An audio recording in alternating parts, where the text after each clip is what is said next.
Everything looks to be... No, it's not. Why is this not working? We have an ad for some kind of laptop. Okay, that's fixed. Back in 1 minute just to take a glass of water. That's fine.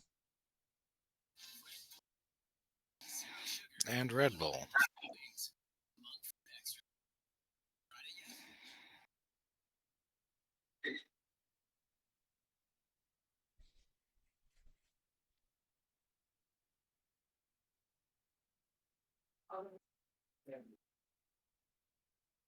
All right, ads are over, so we can test audio. Alrighty. Hooray.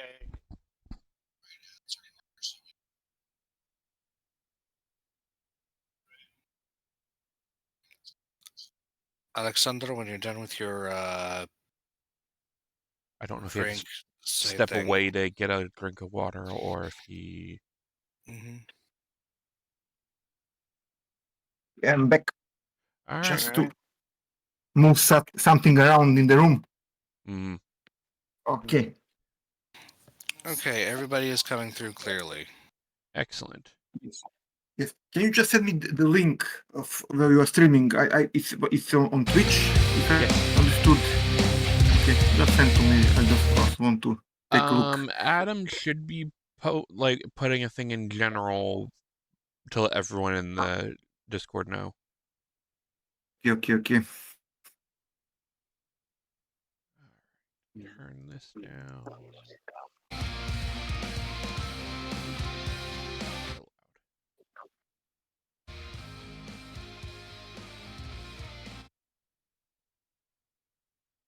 All right, there's that.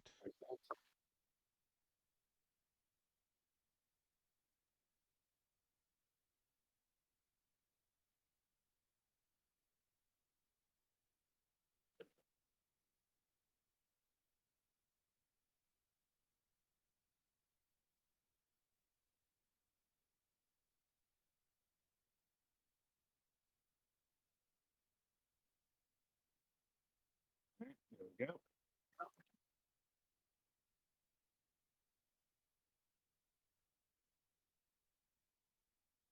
All right. Yep, there's the link.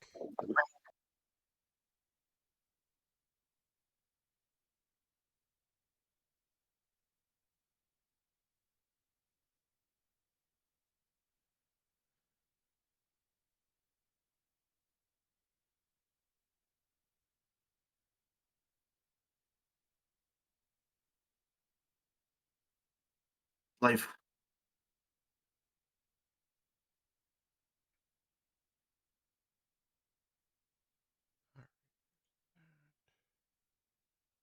All right. Everything seems to be good on my end. All right. So we can begin when everyone is ready, assuming Gluck has something for the top. Sure.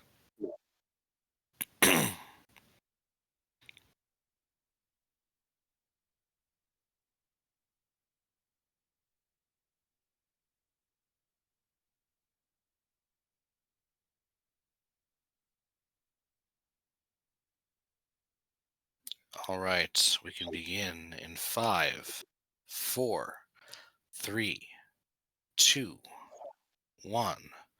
Fragments of silicon glittering in the light off the Tannhäuser Gate.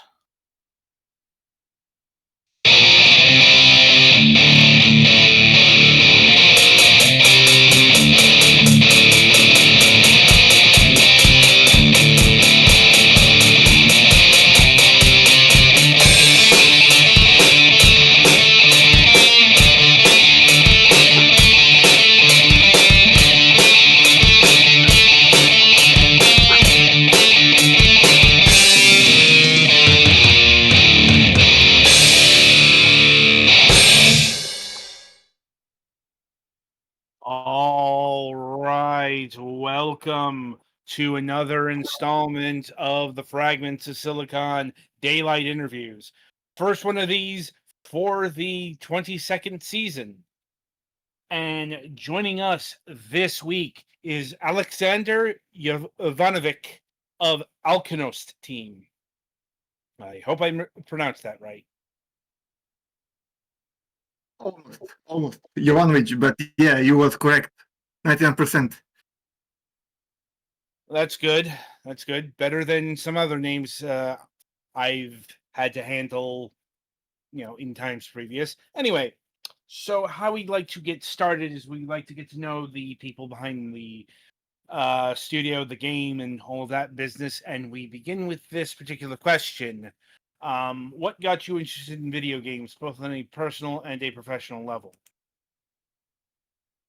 I just first of all want to say it's a big pleasure to be here with you guys and to share the story about the game and basically my motivation to start a game development. When I was a kid, I played a lot of Sega Mega Drive. After that, I played the PlayStation, and that is the period when I got love into the games. However, I did never know how to make the games. It was everything for me like a magic, because I didn't understand technology and everything that is happening in behind. However, after that, I finished school for software engineering after faculty, and then I started working as programmer. However, my passion started again for the games, and in that period, I know how games are made, but I never made any games. So I started learning tools, technologies, and after that I started making demos, and then my first idea for the game, that we will see today. Indeed. Okay, so that's a good general overview. But I suppose what we're trying to pinpoint here is how long ago did you start this process? Like at what point did you decide to make code Alkonost here? Yeah. So basically, the idea for code Alkonost started 3 years ago. Basically, it was just like a dream to make something very unique and interesting for players who likes adventure and horror games. Everything started on paper. Basically, I made the story for the game.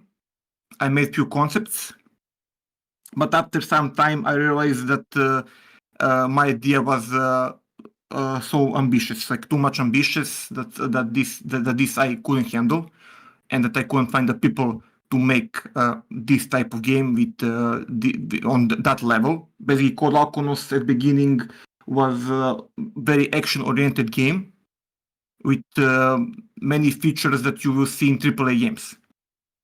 However, I noticed that this is not possible and that I need to do something about it, and that maybe I should make some game that is less complex, but also can be interesting to the target audience that I would like to propose it and later offer as the end product.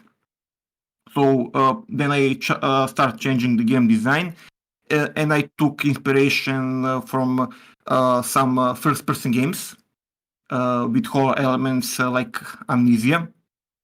Basically, I want to do something like that, but inside a different world. And I always had a passion for the mythology, and for different cultures. So I use most inspiration from the Psych mythology. You can basically see these elements in the games like the Witcher saga. They're heavily inspired by Islamic mythology, but also they combine different cultures inside the game story. So I came with the same idea with Code Alkonost. Let's make an adventure game with horror elements inside the Slavic inspired world. Then I came with the idea about the levels, how maybe levels should look. And I took inspiration from some locations in Balkans and Balkan region in Europe.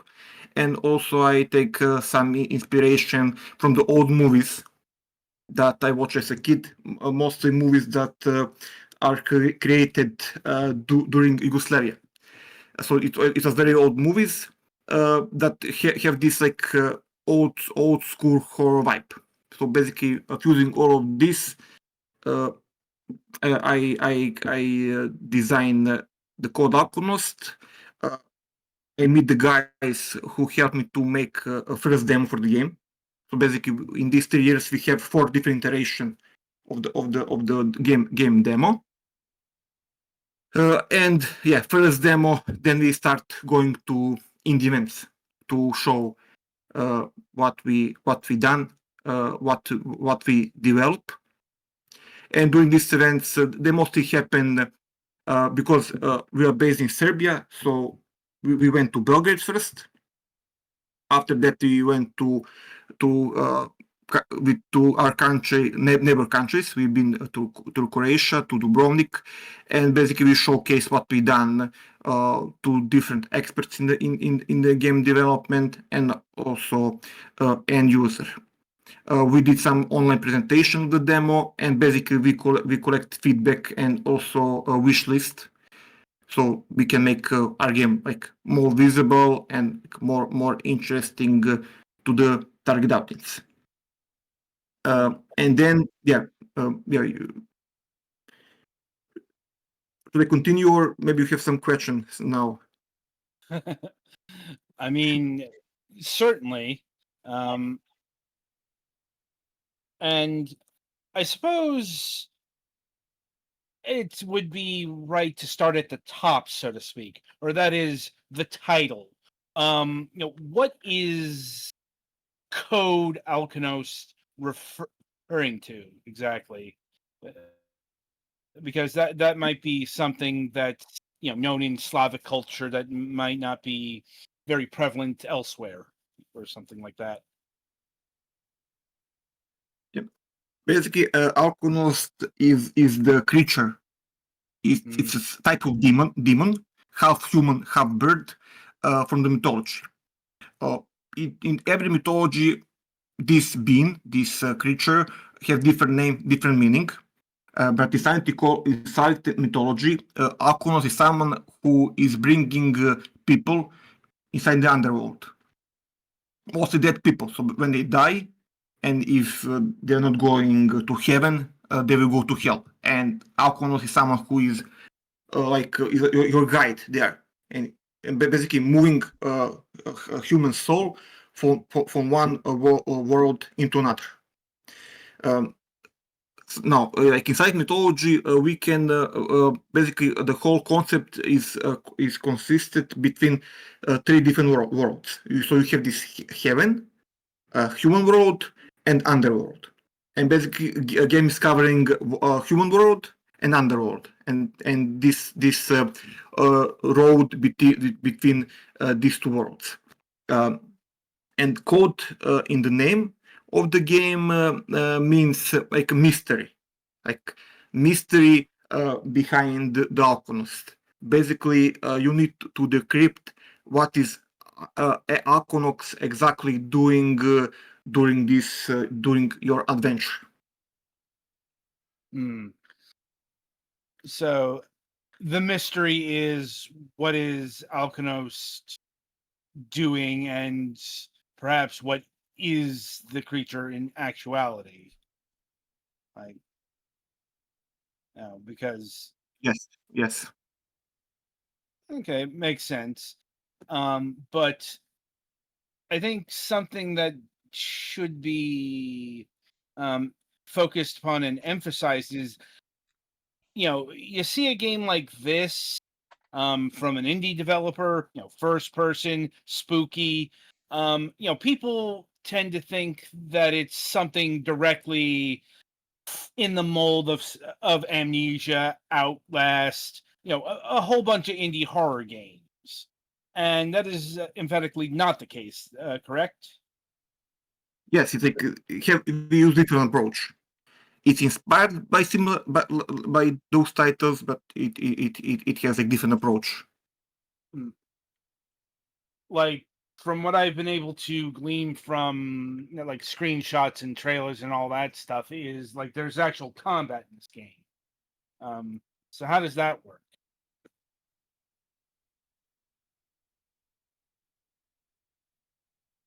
Yeah. So so basically, how everything works, it's mostly focused on psychology side, and basically how you see the world and how you understand events that is happening in the world. Mostly some things will not be clear at the beginning, but during your investigation, you will notice that everything basically have a meaning. But as you go deeper, the story will be more clear for the player. And basically, the main like scary thing is that when you actually understand at the end what really happened and what you actually have done during all these activities and all the puzzles that you do. So basically, every activity in the game have the meaning. Puzzles have the meaning. All this symbolism you can see like these symbols that written on these roadsides.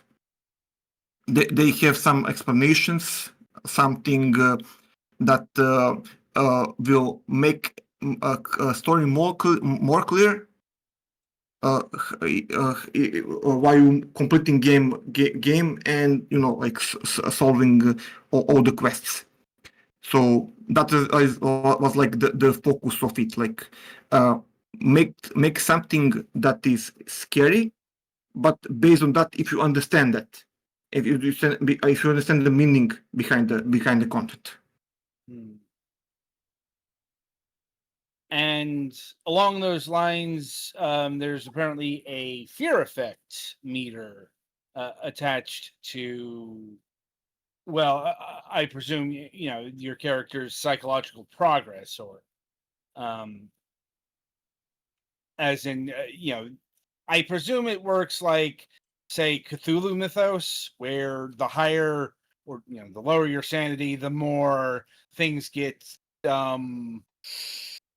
surreal and spooky.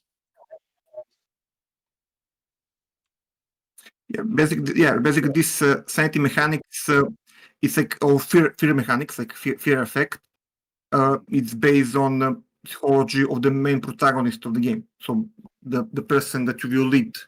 And during the game, you will meet different creatures and personalities that want to beat or to catch your character.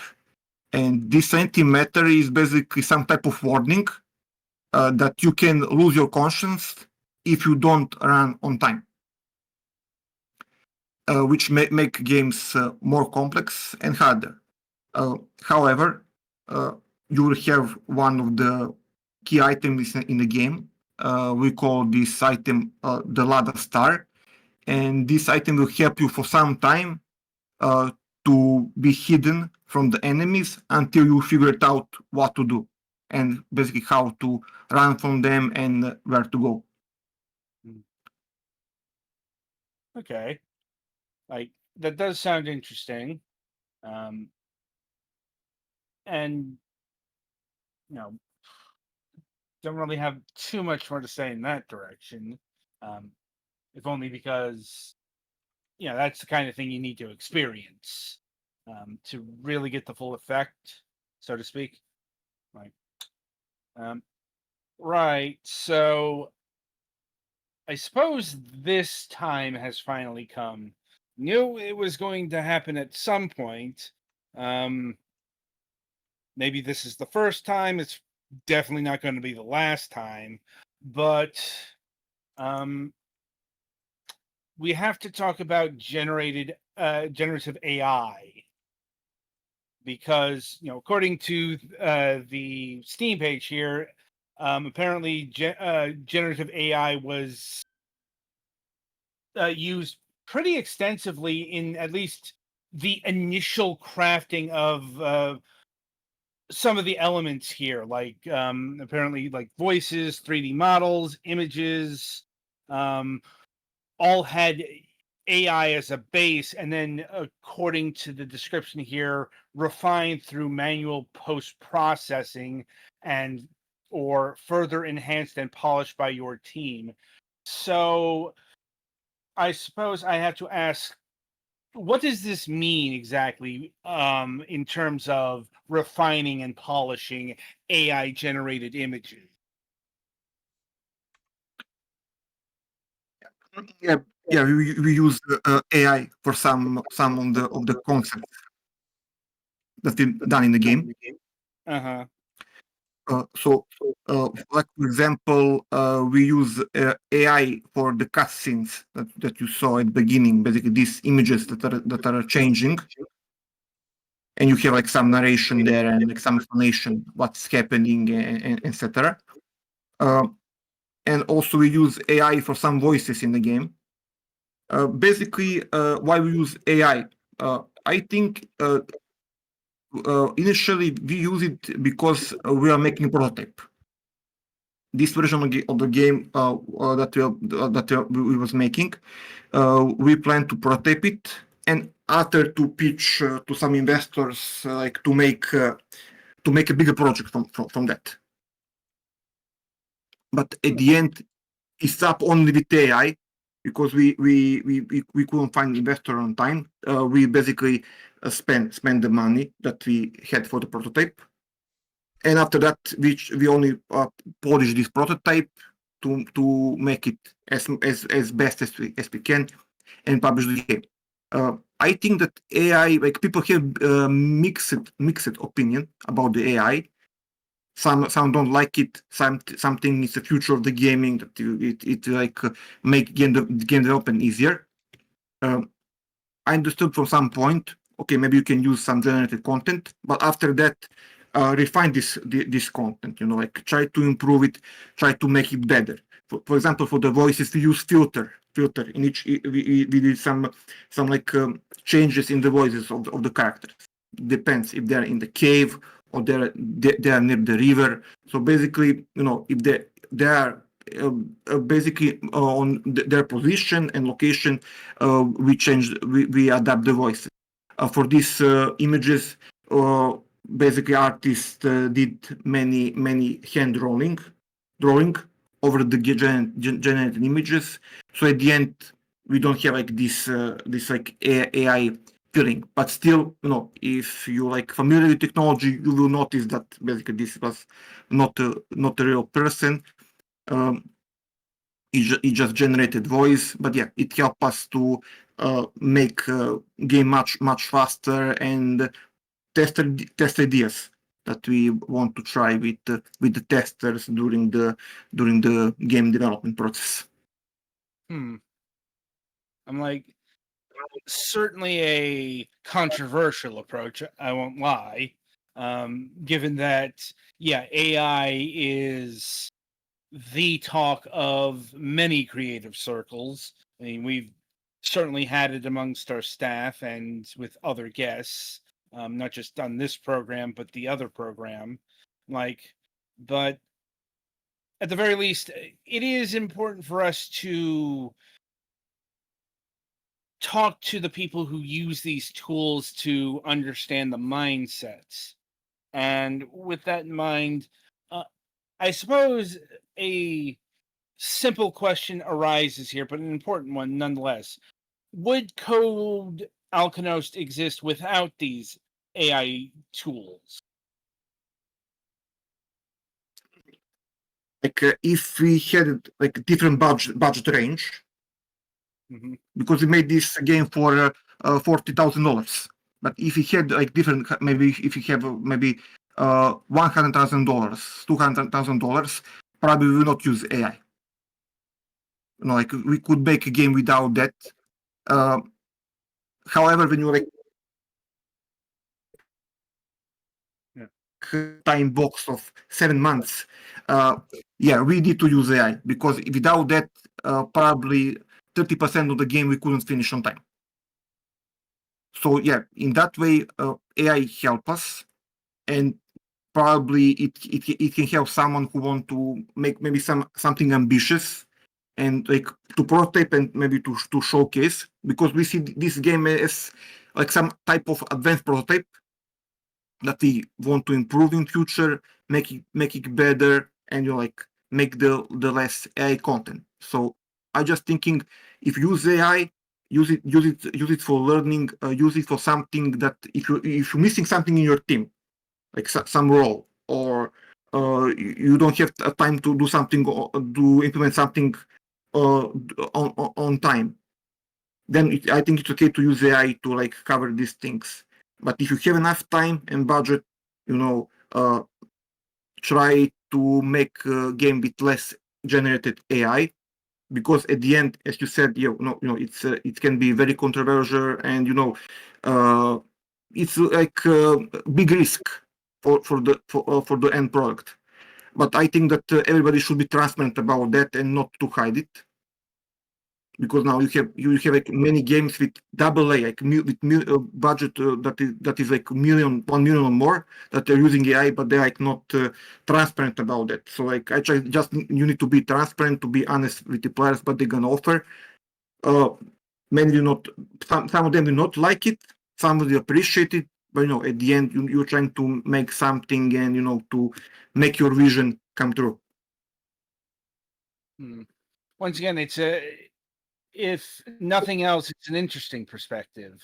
I'm like, it is one shared by a cohort of ours who's not here, but voicing similar opinions on the process. Now, I suppose to continue this AI discussion a bit more is the prompts.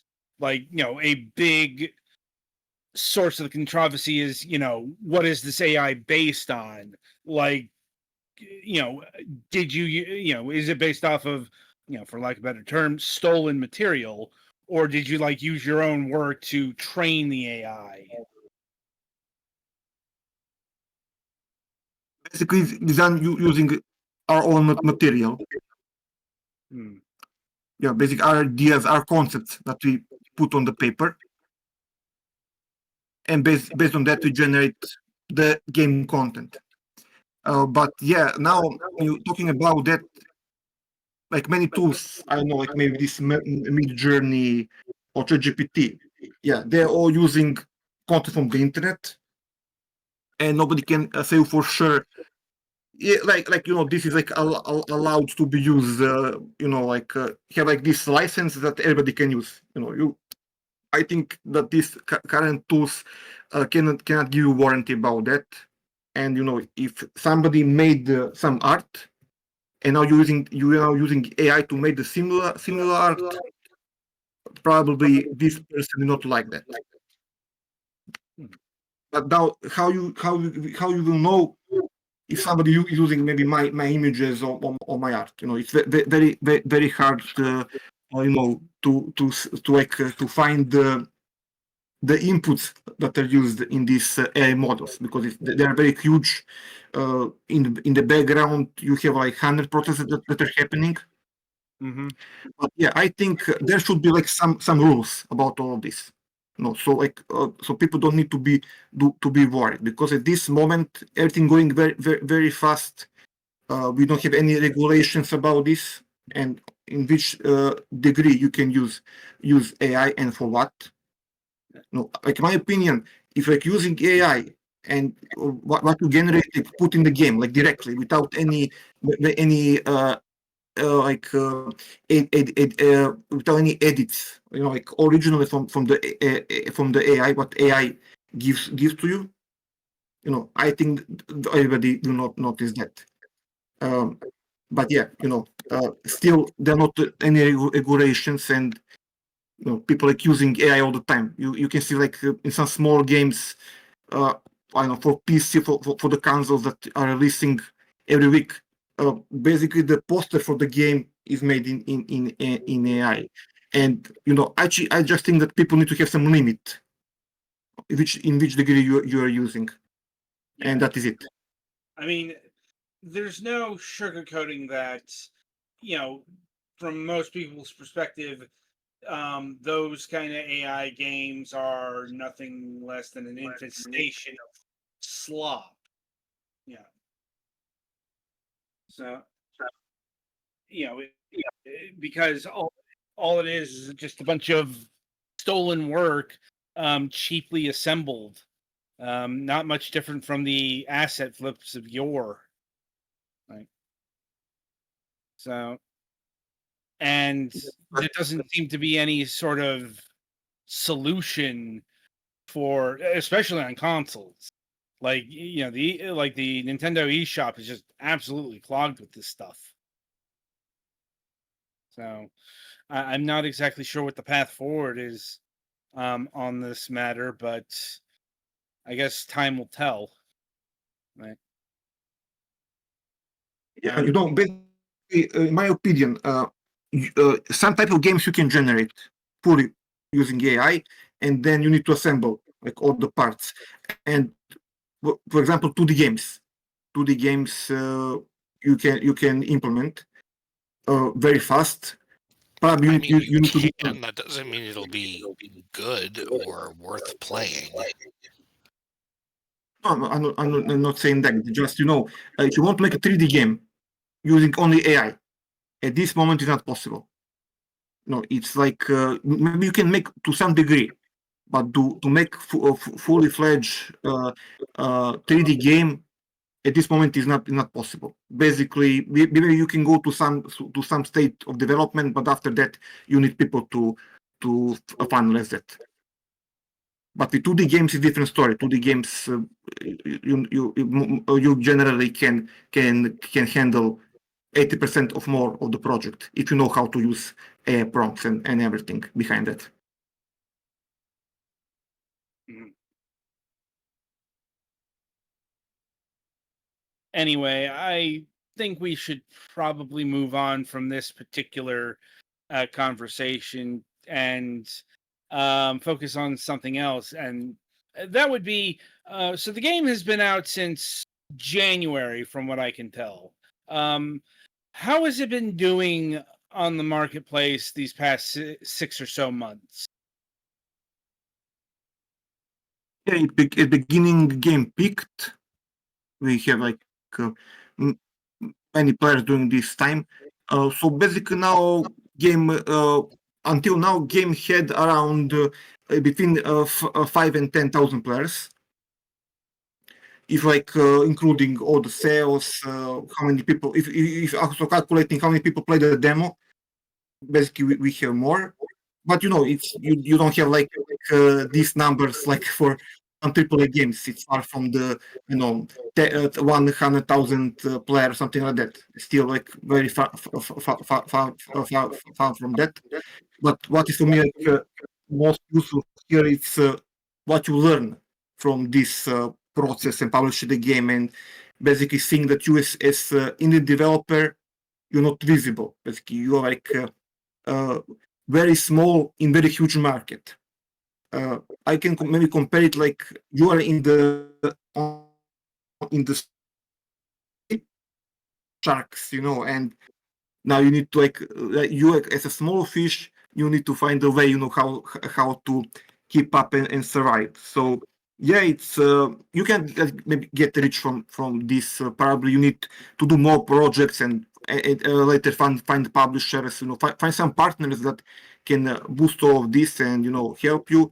But you as alone, it's very very hard to like be unique and to be notable among all other games that you have on the market.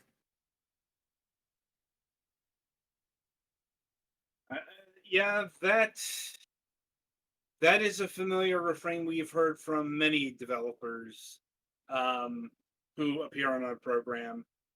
Because, as you note, it is a very, very big market, and these are very, relatively speaking, small games, and thus very hard to get attention. Like, Yeah, correct. yeah, well, I mean that's good. At the very least, Um, I suppose the question that beckons is, was this game successful enough for you to continue on in game development? If you look how much is invested in the game and like in return of the investment, it was like small success.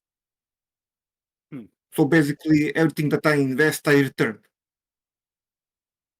But it wasn't some huge investment. It was, as I told you, around Right. $40,000, and plus, I have support from one of the programs for startups. So I mix investment from different sites. But at the end, I didn't finish in minus. However, after this project, I start pitching another games, and now it's like totally different story. Because if you already make one game and you have some traction, some result, you can maybe show how many players are playing your game, etc.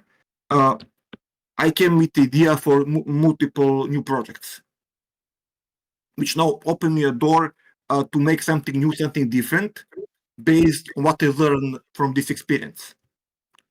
And now with this new project, I have a different approach.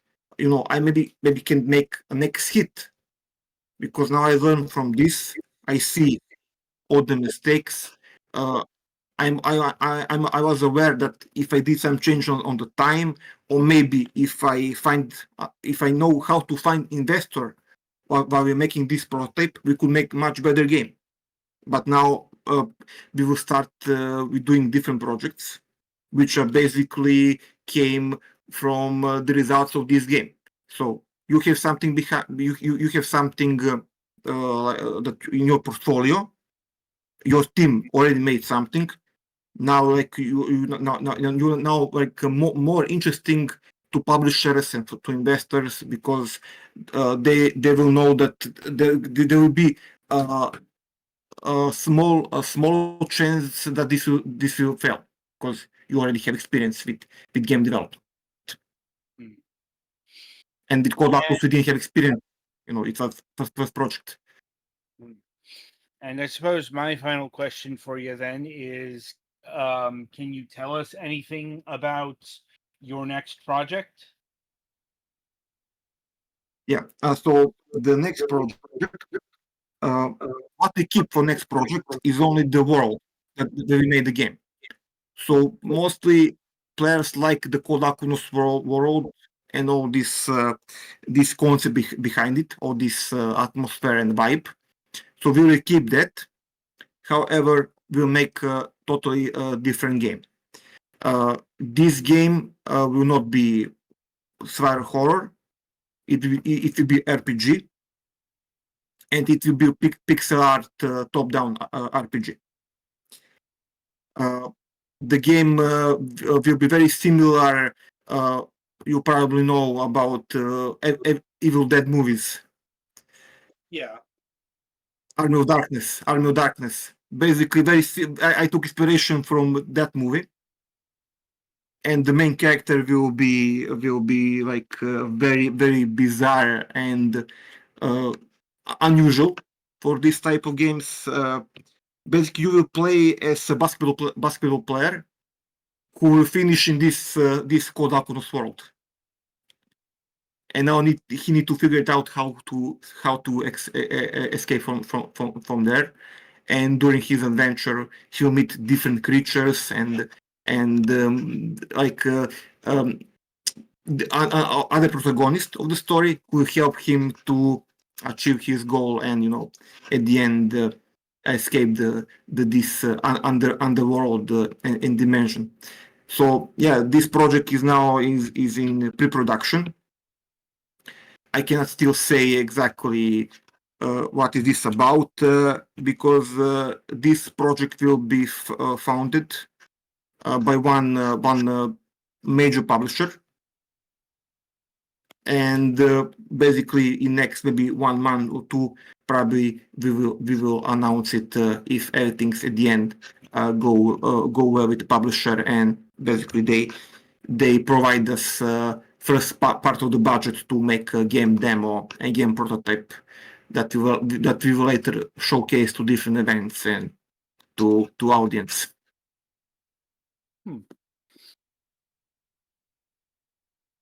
Well, I suppose I've run through my gamut of questions. I'll turn it over to my colleagues here to see if they have anything further for you. I think everything I was thinking of has already been asked, so I'm good. I'm good, and I actually have to head out, so Yeah. I wouldn't be All able right. to listen to much answers anyway. So thank you for the interview, though. Yeah. Yes, Alexander, I want to thank you for taking time out of your schedule and being with us here today to talk about your past project and your future project as much as you could. Like, it's been a most enlightening conversation. Nothing else. Anyway, the game is Code Alkonost, Awakening of Evil. It's currently available on Steam for $8.99.